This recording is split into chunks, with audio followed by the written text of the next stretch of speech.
Well, good morning. My name is Zack Thompson. I'm a pastor here at Calvary Bible Church, but I'm usually at our Thornton campus.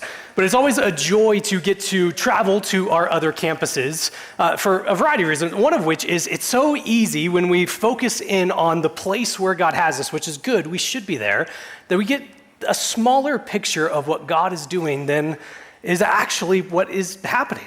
And so when I get to come to here, the Erie campus, it's full of stories of how God's been working in the last year, of how he's been working recently, and it's such a nourishment to me. It's the reminder that as we are one church in three locations, that as I come, I get to hear God working in new ways, but also similar ways. Though as we are going through this series that we've been in the summer, and when I say we, it's all of us. It's Boulder, Erie, and Thornton. We've been looking at the storyline of the Old Testament. And this was for a variety of reasons, one of which was so we can know it, so we can know what God did in the Old Testament to get a feel for the story. But also as we recognize that the way God worked then is going to be similar to how God works now. So as we look at how God worked throughout the Old Testament history, as he continues his story into today, we can expect him to work in similar ways.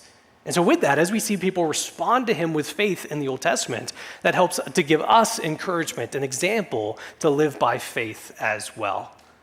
So we reach now at a point of the story, and there's only a few more weeks of the series, but we're spending it around a really interesting time in Israel's history.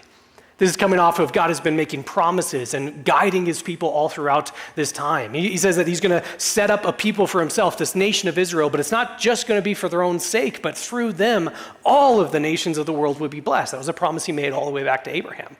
But while he's been pursuing his people, they've been turning away from him, following other gods or looking for life apart from him, like we saw during the period of the Judges. But now they're in this land where they can fulfill this mission God has given to them, a place that they can call home with security that's stable under the successful reigns of kings like David and Solomon. But all along this story, as we've been reading through the Old Testament, there's this similar cycle that seems to be taking place, this pattern that's repeated over and over again. Maybe you've been picking up on it if you've been with us in the series. That God is guiding his people, giving them everything that they have, but they turn away from God towards other gods. Then things go bad for them, so they cry out to God, God, where are you? As if they didn't just sprint out the door. But God shows up again, restores them, and things go well for a little bit until the cycle repeats itself over and over again. And maybe as we're getting into this new period of Israel's history, you are hopeful. Yes, let it be something else, something other than the story that seems to be going over and over and over again in the Old Testament. And if that's what you're hoping for, I do have good news for you. Assuming you're someone who likes bad news, because the cycle continues. That's exactly what happens during this period of Israel's history as well. They turn away from God, things fall apart, God rescues them, and it goes over and over again. As we look at where we are in the Old Testament storyline, we have this picture that helps us to see this is one story that God is working throughout. It's not a bunch of random grab bag incidents, but God is working consistently through the story. And we get to a place where we are now that just weeks after King Solomon dies, God's people, the nation of Israel, splits into two. And it's not a very subtle image on there. There's a big split that goes to show us where we are. You have the northern tribes, also called Israel or Samaria, and then you have the southern kingdom called Judah. So we have God's people here in the land that he promised to them, but it's not fully what the promise was. That God has given them this place, but it's more shaky than a home. God has put together a people for himself, but now his people are divided. God is continuing to be merciful, but God's people, rather than spending time with him, this place where he could be their God and they could be his people, they turn away towards others. And again, we see that cycle continue. But it's not as though this period where these kingdoms are divided came out of nowhere. As we said, we've been seeing this pattern for a while now, but they were also warned of this very thing before they even had a king. The prophet Samuel was giving a warning to the Israelites back in 1 Samuel chapter 12 to tell them exactly what would happen when they had kings. This is what he says in verse 14, 1 Samuel 12:14. He says, if you fear the Lord and serve him and obey his voice and do not rebel against the commandment of the Lord, if both you and the king who reigns over you will follow the Lord your God, it will be well. Nothing will go wrong.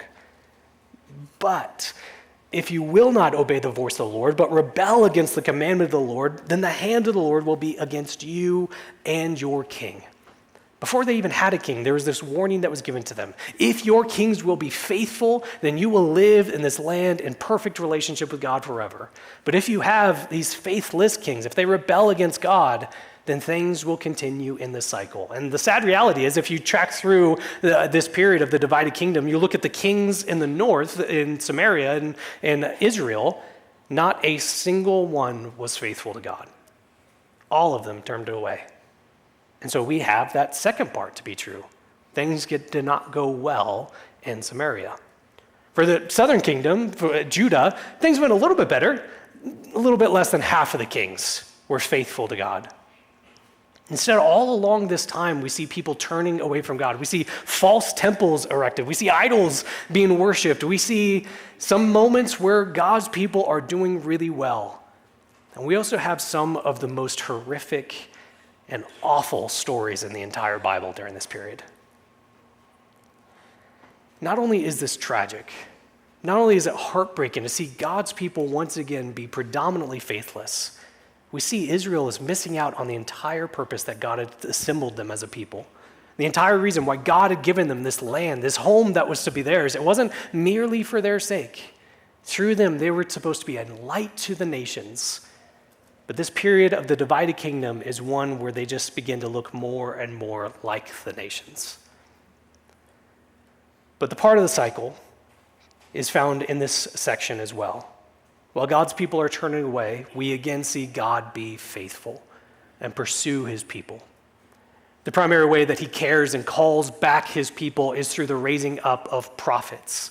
These people that God would speak through, that he would send to the Israelites, to those in the north and those in the south, to call them back to faithfulness to God.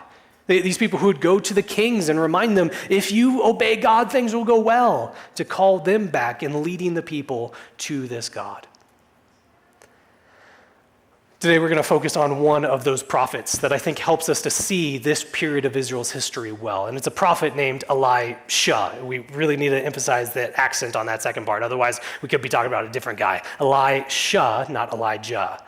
And we read about so many things that God did through his life, but one particular story captures this period of Israel's history well, and that comes from 2 Kings chapter 5. 2 Kings 5. I encourage you, as some of you are already doing, to have this open in front of you, whether in print or in pixel. It's important to me that I don't care if you hear any of my words. I want you to see where this is coming from in God's word. So 2 Kings chapter 5. If you're having a hard time finding 2 Kings, that's all right. You have a really good table of contents up in the front that can help you find 2 Kings. But let's have the text in front of us. As we get into 2 Kings chapter 5, we're introduced to a man who's going to be the focal point of this story. And he's actually not one of God's people. He's not from the northern kingdom. He's not from the southern kingdom. He is a Gentile. He is an enemy of Israel. He's from a land called Syria, or if you have a different translation, it might say Aram. And this man, as we read about him, he sure seems to have everything figured out. Things are going incredibly well for him. He's this military leader who's had so much success to the point that he's been elevated to an advisor of the king, like a right-hand man, essentially. And as we continue, we get to read that he is obviously wealthy, so he has the position, he has the status, he has the money, he has everything. Things sure seem to be looking incredible for this man named Naaman. But as with everybody in this world who seeks to find our fulfillment from this world, we see that no amount of status or wealth or position or relationship or anything else that we might find can fulfill in the way that we long for. Maybe it's a time of introspection that we have and the tossing and turning of nights, the quietness that our brain tries to fill as we look at all that we have and think, I need more. It's not enough. I'm still lacking. I'm still longing. Or maybe it's not when we have a time of introspection, but one is forced upon us. That while we have plans and things under control, things are pointed out to us on occasion that, I have less control than I thought I did. And something like that happens for Naaman when he realizes his lack as he discovers he has leprosy. Now, leprosy is a disease that's talked about all throughout the Bible, and some of the reason for that is it's a fairly broad term. Leprosy means something in our day. Leprosy meant something else in the New Testament time, and in the Old Testament, it's even a bigger meaning. That leprosy was basically just a catch-all word for any sort of skin blemish. So this could be something as common as eczema, that would be diagnosed as leprosy at the time, or it could be any number of diseases that first revealed itself through a visible skin rash or blemish. And so when someone had leprosy, it was always the question of, is this just something unsightly that's going to be uncomfortable? Or me seeing this rash, is that the beginning of the end? Now, we're not sure which one Naaman has, but it's enough to wonder, is this benign or is this the end of my life? Maybe we can relate to that in some way as ourselves or someone that we know has discovered a spot on themselves. Could be something growing that's visible or that appeared in an x-ray, in a test of some sort. And it always comes with the questions of, did we catch it in time? Is there going to be a treatment for this? Or am I about to be told how many months I have? How many weeks? For Naaman, whether it was benign or not, he knew one thing, that leprosy in its various forms was unanimously untreatable. So whether this is the end or not, he has nothing he could do to stop it. Something is out of his control.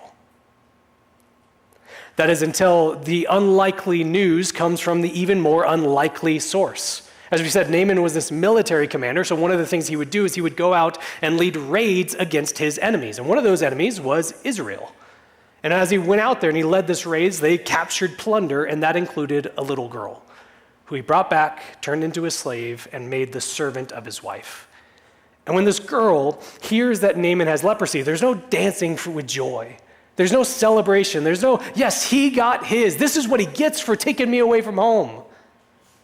Instead, it's the realization that there is a God who can do the things that are impossible.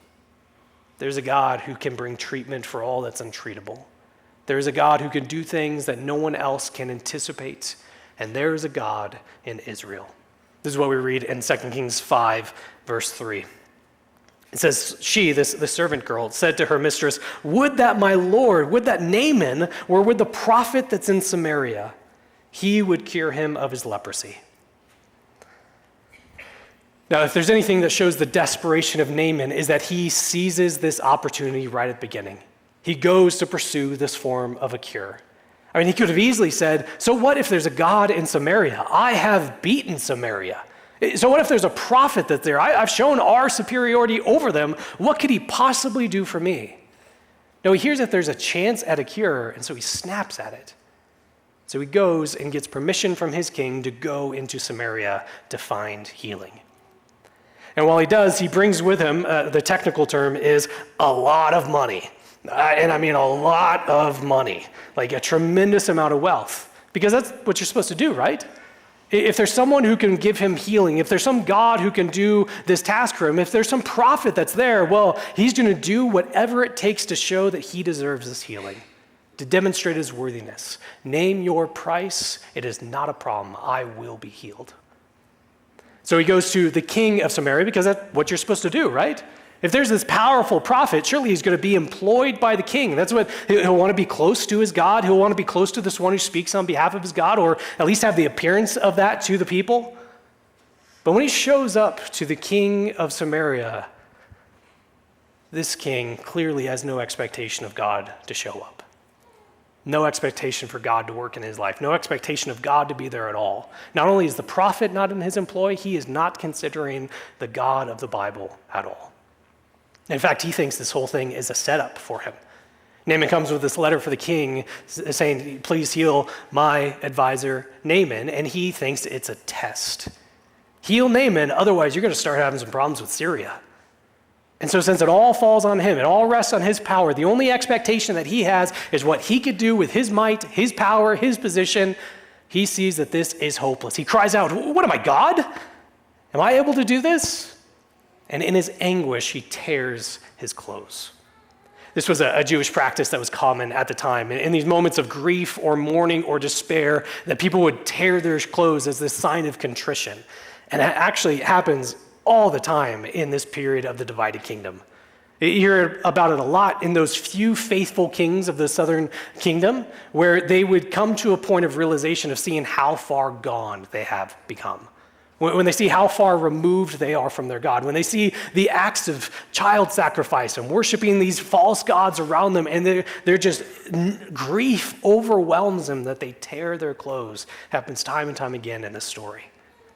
Seems like the only people who had a good experience during the reign of the kings were those in the garment industry. But as God always does, he is faithful in these times. He has raised up a man who can help this king who wants nothing to do with him. When Elisha, the prophet, hears about this, he sends a messenger to the king, which essentially just comes down to, why are you tearing your clothes, bud? Send him to me. I can help Naaman. It's such a great reminder of how God raises people up to point us back to him. Such an encouragement that as people who can get so focused in our world, what's on our schedule, what I am responsible for, to miss the broader picture of what God is doing. As I said, it's one of the joys of coming out here because I could be so focused on Thornton that I miss what that same God is doing in a great place like Erie. So we need these reminders. We need people to point us back to him. It's such a great encouragement that there is no possible category of us doing the Christian life on our own, nor is there an expectation to do so. God raises people up to be part of our life, to point us back to him. So whether you're in a group or connected with other people, you have people around you, who know what it starts to look like in your life when you start to drift away from the way that God is directing you. We need those people to call us back to him. And this is a building full of people like that. Well, Elisha calls for Naaman to come out to him. And so Naaman gathers up all of his entourage that he brought, all of the wealth that he brought, all of the pomp and circumstance of someone of his position, his stature, his worthiness, his glory. And he starts to travel out to this prophet. But along the way, he's stopped as a messenger comes from Elisha. And if there's one thing that's going to be true about Naaman is he's not in the place of dealing with these messengers. He has come to see the guy. He's brought all of this to show that he is worthy of seeing the guy. He is used to being able to get an audience with people like this. I mean, people have to book his schedule. Of course, Elisha should be honored to see him. But a messenger stops him. But not just that, this messenger tells him the way that he will be cured. Go to the Jordan River and bathe yourself 7 times. That's it. You don't need a meeting. You don't need to go to his house. Just go bathe yourself in the Jordan. You'll be healed. And this is a step too far for Naaman. This is verse 11. But Naaman was angry and went away saying, behold, I thought he would surely come out to me and stand and call upon the name of the Lord his God and wave his hand over the place and cure the leper. See, Naaman had expectations of how this would go. He was used to how he was treated. He was used to what some of his position could get access to. And people do things for him. I mean, he's Naaman. So he expected this prophet to come out and make this whole big show about it, calling on the name of the Lord, doing something with his hands, waving over the place, and that would bring about the healing. This impressive work for a man as impressive as him, that's how this is supposed to work. But this healing of go and bathe yourself in the river 7 times, well, this is just ridiculous. This is not how things are supposed to go. I mean, all throughout the story, we see Naaman having set expectations of what it is he deserves. He's a man of power and status and wealth, so he deserves this healing. He is worthy of it. He's going to demonstrate his worthiness of it. He can afford it. The cost is not an issue. I can do whatever I need to get this, to show that he deserved this as a right. All throughout the story, it feels like Naaman feels like he is not being treated as he deserves. And in that sense, he's right. This whole story is one of Naaman not being treated as he deserves. And we're clued in on that from the very first verse, this little throwaway line in there, as we hear about all of these victories that have been given to Naaman from the Lord. Naaman, this foreigner, this one who's oppressing God's people, this one who has gotten to this position because of all the victories that he's won. This person who has the wealth because he's gotten to this position. This person who has the status because of all of what's been building off of his success militarily. And we're given a little clue in there of where it all comes from. God has given him all that he has. This outsider, this foreigner, this person who doesn't even know God has everything he has because God has given it to him. He has not been treated as he deserves. And he starts to head back home when he hears of how ridiculous this treatment is, when things do not go the way that he expected. But he's stopped by these servants that he had brought with him.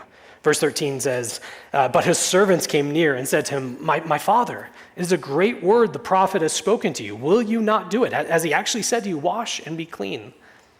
This is a really difficult verse to translate. And if you have a different translation in front of you, it might read a little bit differently. It's just off of memory, it says something along the lines of, this prophet, or you would have been willing to do any feats to get this healing. And this prophet has just asked for you to wash yourself. Has he just said, wash and be clean? Why are you less willing to do what is easier when you were willing to do what was more difficult? See, again, all of it was thought about from this idea of worthiness.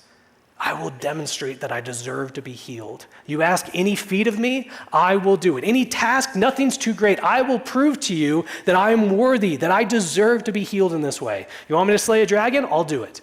You want me to climb up to a remote mountain to find a rare flower and that's going to be used in my treatment? You want me to travel to Dagobah and fight some version of Darth Vader and it ends up being this journey of self-discovery? Whatever the task is, I will do it.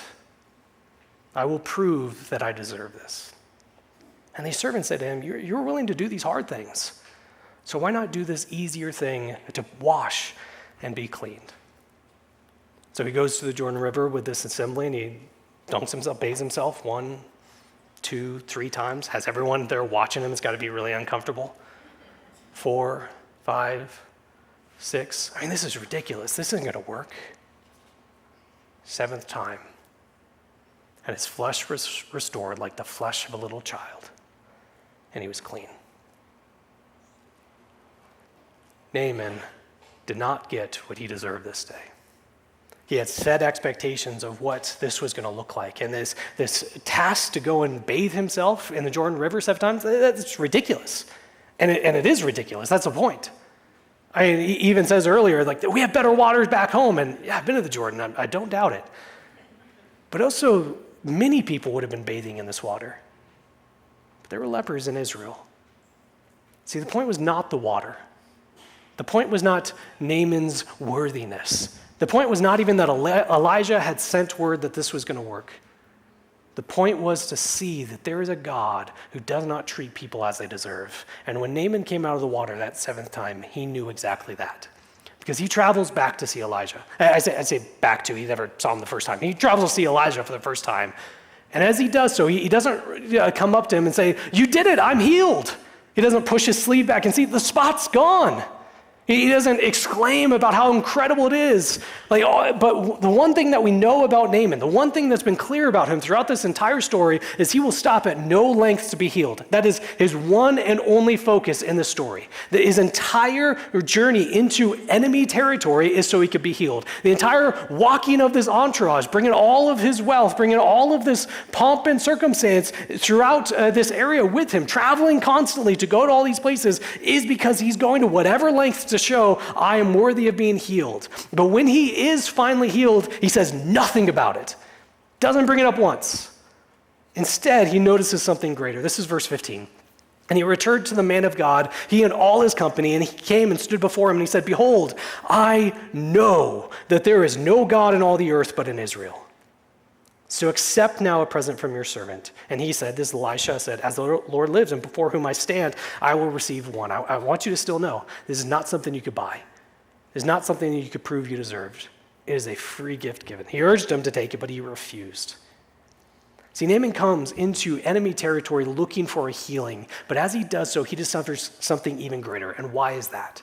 Because this was a man who was used to getting what he was expected, used to getting what he thought he deserved.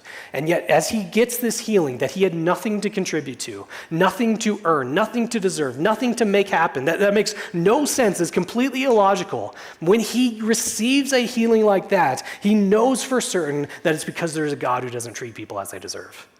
There's a God who did all this work. And that is why he comes proclaiming in that God, comes boasting in him rather than himself. He puts his trust in him that day.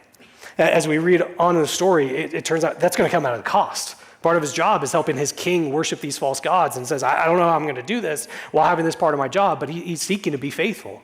Despite knowing the obstacles, but despite knowing that this is going to be hard, Naaman's life is transformed, not merely on the outside that day, but on the inside as well. See, we started this morning by talking about how this was a time of Israel's life that they were meant to be a light to the nations. God put them in this land. God gave them everything so that way they can point their neighbors back to the one true God. And what we actually see, despite Israel's faithlessness, that God does exactly that. He makes himself known to the nations, but not through the faithfulness of his people, despite it. All throughout the story, we see God not treating people as they deserve. We pointed this out in the life of Naaman. This was a man who was proud. This was a man who was boastful. This was a man who was an enemy of God and God's people, and yet God showed him mercy this day. But Israel as well is shown mercy throughout this story. That we see that with this king who had no expectation of God to show up, who thought this pain was his own, that he was unable to do it, so it all rested on him, all rested on his power. God raised up a prophet like he did constantly in this period to point people back to him. In fact, that more than anything else is what defines this period for the Israelites. God does not treat them as they deserve.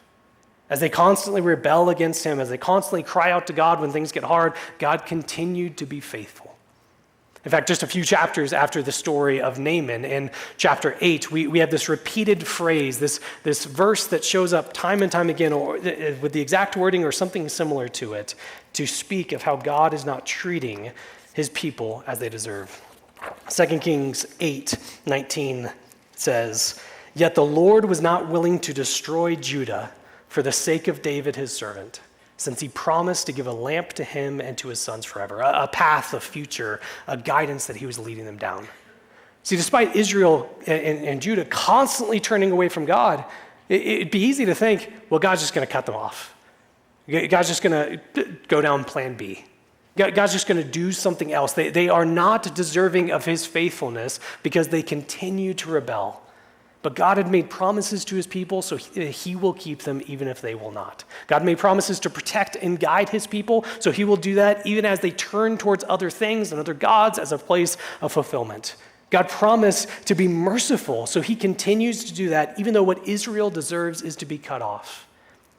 I mean, even as we get to the end of this period, this divided kingdom, the way that it ends is both nations going into exile. It feels like, all right, finally they got what they deserved. But no, over and over again, God says, I've not left you, I've not forsaken you, I am with you, I am bringing you back. God does not treat them as they deserve. As we look at the story in this Old Testament to understand what God is doing now, that I think is the most clear piece. God still does not treat people as they deserve. We might be getting tired of that cycle that's over and over again in the Old Testament. Faithfulness, to turning towards others, to crying out, to God rescuing, to things going well, and then repeating it over and over again. Feels like it's just the same story time and time again. Sometimes it's judges, sometimes it's kings, sometimes it's prophets, but it's just always this endless cycle. But maybe one of the reasons why we are tired of it is we haven't had that time of introspection, of looking into our life. Because what I see in mine, well, it kind of goes like this. God is faithful. I turn away from him. I cry out to him, God, why have you left me? And he remains faithful as always. Things go well. And then the cycle seems to continue over and over again. As I look at my life, it looks a lot like the life of the Israelites in the Old Testament. Might just be me, but I have an inkling that it's not. God's people continue to turn away from him, and God continues to be faithful to his people. God continues to be merciful. It is a good thing that he does not treat us as we deserve. See, if we get to a place in our life where we look at all that we might have, all that we possess, all the relationships, all the status, all the money that we might have, whatever that might be that we hold on to as our source, as our identifier, as what it is that gives us value in life, that we strive for, there comes a point when we look at it and say, it's not enough. I still need more. I need more and more. Or maybe it's a point where we recognize the spots that's in our life to see that what I've been building towards will fail, to see that I have less control than I thought I did. I have less time than I thought I did. As we look at the spots that point to the longing for more, it helps us to see this is not enough. We, like Naaman, look into our life and have this prompting for something greater than it.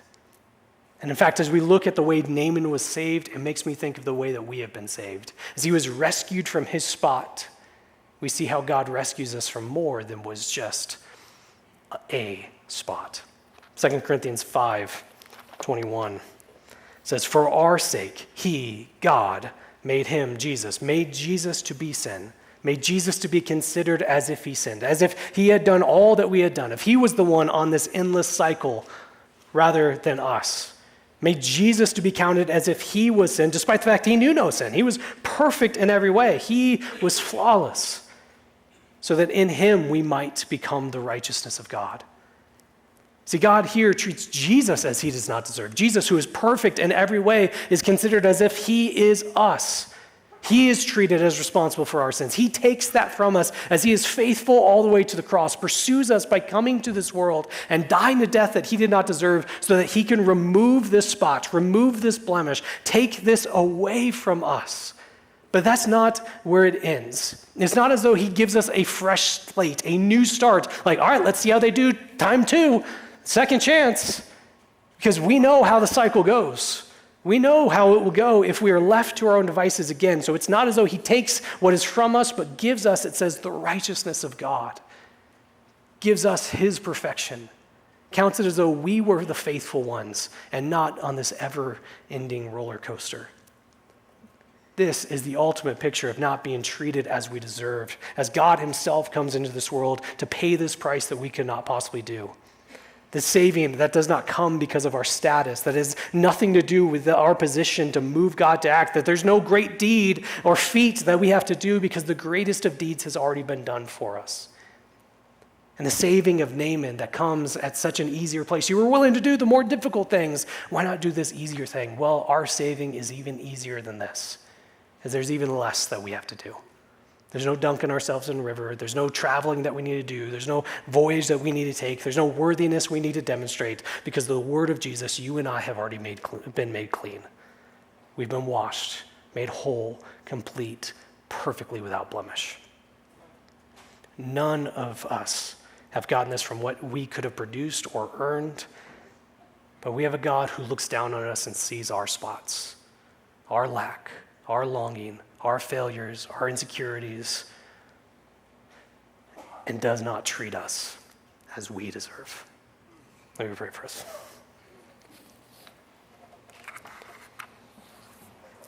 Father, it's a joy to be here on the Erie campus and get to do the greatest thing that we possibly can, which is open your word. You're a God who does not leave us or forsake us. That as we read these stories of the Old Testament, we are not doing archaeology to discover something that happened, but we are seeing a story that continues today. A story that you are continuing to work and write in the very lives of the people in this room. And it's a story that is overwhelmingly marked by not treating us as we deserve. We are people who are far off, so you pursued us. We have people who have turned away, so you have made repentance possible. We have people who have longed for other things in life only to realize that nothing else satisfies, and that's because we were meant to be with you. And so you give us the greatest thing that there is, which is yourself. You come to this world, you take away our imperfection and gives us perfection, making us your righteousness, making us clean without blemish, all because you are a God who does not treat us as we deserve. So it's you and you alone we pray. Amen.